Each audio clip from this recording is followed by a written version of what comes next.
చండీ దేవి కాళీ దేవిని పోలి ఉంటుంది. ఒక్కోసారి ఆమె దయగల రూపంలో, మరియు తరచుగా ఉగ్ర రూపంలో దర్శనమిస్తుంది.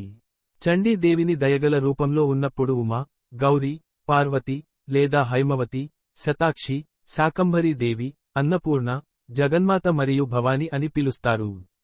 అలాగే భయంకరమైన రూపంలో ఉన్నప్పుడు, ఆమె దుర్గ, కాళి మరియు శ్యామ, చండీ లేదా చండిక, భైరవి, చిన్నమస్త మొదలైన పేర్లతో పిలువబడుతుంది. చండీదేవి యొక్క పూజ, అశ్విని మరియు చైత్ర మాసాల శుక్ల ప్రతిపద నుండి నవరాత్రులలో ఒక ప్రత్యేక వేడుకతో భక్తులు జరుపుకుంటారు. నవరాత్రుల మహోత్సవాలలో, తల్లి చండీ దేవికి ప్రత్యేక ప్రాముఖ్యత ఉంది. ప్రపంచంలోని పురాణ దేవాలయాలలో చండీ దేవి ఒకటి. దుర్గా దేవి యొక్క 9 రూపాల్లో ఒకటైన, చండికా దేవి యొక్క రూపం గురించి ఇక్కడ తెలుసుకుందాం. చండీ దేవి ఎలా అవతరించిందో తెలుసుకుందాం. హిందూ పురాణాలు మరియు హిందూ మత విశ్వాసాల ప్రకారం, రాక్షసులు ఇంద్రుడి సింహాసనాన్ని లాక్కునే సమయం వచ్చినప్పుడు, దేవతలు అందరూ ఒకచోట సమావేశమై ఆ పరమశివుడి వద్దకు వెళ్లి రాక్షసులు గురించి చెబుతారు.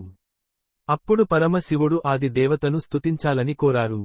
అప్పుడు దేవతలు అందరూ కలిసి ఆది దేవతను ఆరాధించారు. అప్పుడు ఆది దేవత అనుగ్రహంతో తల్లి సరస్వతీదేవి, లక్ష్మీదేవి మరియు మహాకాళీదేవి, చండీ రూపాన్ని ధరించి రాక్షసులను సంహరిస్తారు. చండీ దేవి యొక్క ఆలయం నీల్ పర్వత శిఖరంపై ఉంది. రాక్షసులను సంహరించిన తరువాత, తల్లి చండీ దేవి హరిద్వార్ నీల్ పర్వతానికి వచ్చి అక్కడ స్థిరపడింది. హరిద్వార్లో ఉన్నటువంటి మా చండీ దేవి ఆలయం చాలా ప్రత్యేకమైనది. ఈ దేవాలయం ప్రసిద్ధ శక్తి పీఠాలలో ఒకటి. ఈ ఆలయ విగ్రహాన్ని 8వ శతాబ్దంలో, గొప్ప సన్యాసి ఆదిశంకరాచార్య రూపొందించారని అక్కడి ప్రజలు నమ్ముతారు. చండీ దేవిని ఇక్కడి ప్రజలు 2 రూపాల్లో పూజిస్తారు. నవరాత్రులలో అష్టమి మరియు నవమి నాడు చండీ దేవి అమ్మవారికి ప్రత్యేక పూజలు జరుగుతాయి. చండీ దేవి అమ్మవారికి అత్యంత ఇష్టమైన చతుర్థి రోజున, శరన్ననవరాత్రి సందర్భంగా ఇక్కడ భక్తులు ఉత్సవం కూడా నిర్వహిస్తారు. ఈ రోజున చండీ దేవి అమ్మవారి దర్శనం చేసుకోవడం వలన మనసులోని కోరికలు నెరవేరుతాయని ఇక్కడ భక్తుల విశ్వాసం.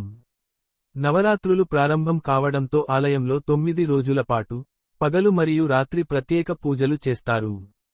అక్కడి ప్రభుత్వం భక్తులకు ప్రత్యేక ప్రసాదం అందజేస్తోంది. ఉపవాసం ఉన్న భక్తులకు ప్రత్యేక ప్రసాదాన్ని అందజేస్తారు. 1929లో, కాశ్మీర్ రాజు సుచేత్ సింగ్ కోరిక నెరవేరినందుకు అతను ఆ ఆలయాన్ని పునరుద్ధరించాడు అని పురాణాలు చెబుతున్నాయి. చండీమాత పూజ సమయంలో పారాయణం చేయడానికి కొన్ని ప్రసిద్ధ మంత్రాలు ఉన్నాయి. ఓం ఐం హ్రీం క్లీం చాముండాయై విచ్చే. శ్రీ హ్రీం క్లీం గ్లౌన్ గన్ గణపతయే వర వరద్ సర్వజనం మే వశ్మానాయ స్వాహ. ఓం హ్రీం శ్రీం శ్రీం శ్రీం శ్రీం వర, ముఖాయ దుః, స్థాన్, శూల్, వేతలాయ క్రీం శ్రీం స్వాహ. ఐం హ్రీం శ్రీం క్లీం చాముండయై విచ్చే.